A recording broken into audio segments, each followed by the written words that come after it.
स्वागत है आप सभी लोगों का केमिस्ट्री डॉन की क्लास में, जहां हम क्लास 12th के फर्स्ट चैप्टर सॉल्यूशंस के इंटेक्स क्वेश्चन को सॉल्व कर रहे हैं। और आज का हमारा जो इंटेक्स क्वेश्चन है वो है इंटेक्स क्वेश्चन 11।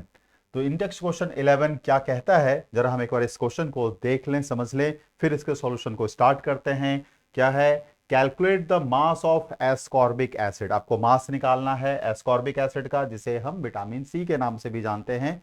फॉर्मूला दिया गया हुआ है C6H8O6। ठीक है, इस मॉलिक्यूलर फॉर्मूला की मदद से हम इसका मॉलिक्यूलर मास कैलकुलेट कर लेंगे। To be dissolved in 75 gram of acetic acid. अब इस स्टेटमेंट को पढ़ के पता चल गया कि एस्कॉर्बिक एसिड एक सॉल्यूट की तरह यहां है और एसिटिक एसिड एक सॉल्वेंट की तरह यहां पर प्रेजेंट है। तो 75 gram of acetic acid to lower its melting point by 1.5 degree Celsius. जो मेल्टिंग पॉइंट हमें कम करनी है इसकी, वो 1.5 डिग्री सेल्सियस से कम करनी है। के एफ, जिसे हम मोलल डिप्रेशन कांस्टेंट कहते हैं, वो 3.9 केल्विन केजी पर मोल है। तो जरा सा हम इस क्वेश्चन को अब सॉल्व करते हैं और देखते हैं कि क्या हमारा आंसर आता है। तो आपको सबसे पहले दिया गया है क्या? तो दिया तो नहीं गया, कैलकुलेट करना है मास ऑफ एस्कॉर्बिक एसिड। तो आप ऐसे लिख लीजिए W B is equal to question mark. जहां W B mass of solute को रेफर करने के लिए यूज किया जाता है, तो यहां एस्कॉर्बिक एसिड हमारा सॉल्यूट है, इसलिए डब्ल्यू बी क्वेश्चन मार्क। अब हम देख लेते हैं एम बी। एम बी जो हमारा होता है वह मोलर मास ऑफ सॉल्यूट है। तो फॉर्मूला आपको दिया गया हुआ है C6H8O6। तो ये हमारा हो गया 12 into 6 plus 8 into 1 plus 6 into 16। तो 12 छक 72 प्लस 8 प्लस 16 छक 96, 96। तो 72 8 80 हो गया। 96 में 4 दे दिया 100। तो इसका मतलब ये हमारा हो गया 176 ग्राम पर मोल। हमारा मोलर मास आ गया एस्कॉर्बिक एसिड का। बहुत ही बढ़िया। आगे बढ़ें तो हम क्या देख रहे हैं, 75 ग्राम ऑफ एसिटिक एसिड, यानी कि जो सॉल्वेंट है उसका मास आपको दिया गया है 75 gram. Lower its melting point by 1.5 degree Celsius, यानी 1.5 डिग्री सेल्सियस से ये मेल्टिंग पॉइंट को कम कर दे रहा है। दैट मीन्स ये डिफरेंस इन मेल्टिंग पॉइंट की बात कर रहा है, और वो है डेल्टा टी एफ हमारा। और फॉर्मूला इसका वैल्यू हो गया 1.5 डिग्री सेल्सियस। अब ये चेंज इन टेम्परेचर है। Delta T F actually change in temperature, change in freezing point कह लो, मेल्टिंग पॉइंट कह लो, बात एक ही है। तो ये हमारा डिफरेंस है। अब इसे आप केल्विन में निकालो या डिग्री सेल्सियस में निकालो, कोई फर्क नहीं पड़ता, आप इसे डिग्री सेल्सियस में ही रहने दें। जबकि आप देख रहे हैं कि हमारा जो के एफ है वो 3.9। तो के एफ की वैल्यू जो है वो 3.9 केल्विन केजी पर मोल होता है। और हर बार जैसा मैंने आपको बताया है कि first of all you right all the values given in the numericals with proper unit. और क्या आपको फाइंड करना है उसकी वैल्यू भी, मतलब उसे भी आप लिख लें विद क्वेश्चन मार्क। तो अब देखो, आपको ये डब्ल्यू भी निकालना है, पता चल गया। आपको एम बी दिया गया है, डब्ल्यू ए दिया गया है, डेल्टा टी एफ दिया गया है, और के एफ की वैल्यू दी गई है जो कि मोलर डिप्रेशन कांस्टेंट है।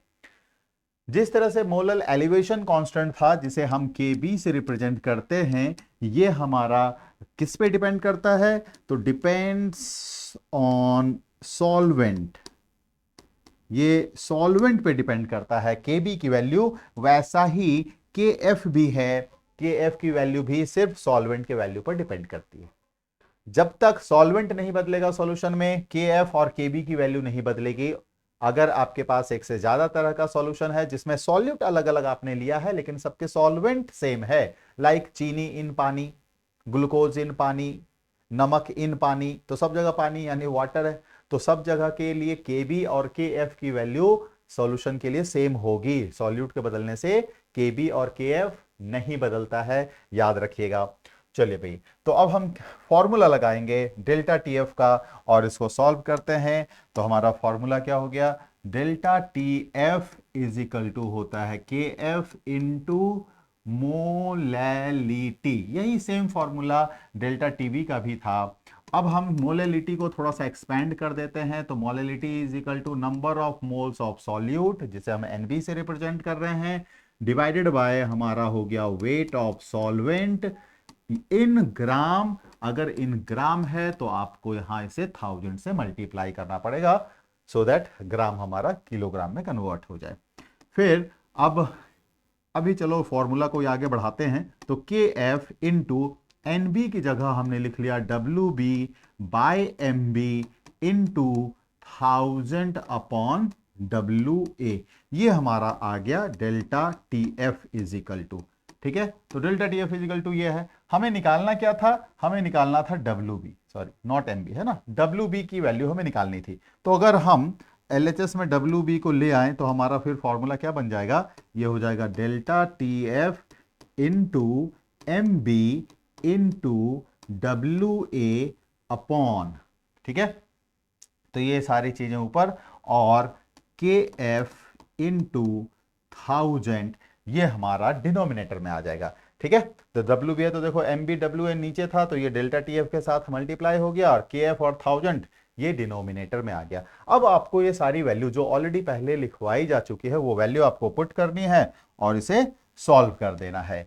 तो सॉल्व करते हैं, तो W B is equal to हमारा अब क्या हो गया, डेल्टा टी एफ की वैल्यू हमें दी गई है 1.5 इंटू एम बी 176 है, इंटू डब्ल्यू ए की वैल्यू दी गई है आपको 75 ग्राम, ये आ गया, अपॉन के एफ की वैल्यू आपको 3.9 दी गई है, इंटू 1000। अब ये एक डेसिमल प्लेस हट गया, रहने दीजिए। 1000 के जीरो को, इन सबों को मत टच कीजिए, इनको मत डिवाइड कीजिए। यहां सिंपली जितने जीरो हम डिनोमिनेटर से हटाएंगे ऊपर उतने डेसिमल प्लेस लेफ्ट साइड जाकर लगा देंगे, तो इसको टच नहीं कीजिए। ठीक है, हाँ 4 नमा 36 के 6 हाथ में 4 4 तिया 12 4 16, ऐसे डायरेक्ट नहीं कटेगा, तो हमें थोड़ा सा जो है वो कैलकुलेटर की हेल्प लेनी पड़ेगी। आप लोग खुद से एक बार कीजिएगा।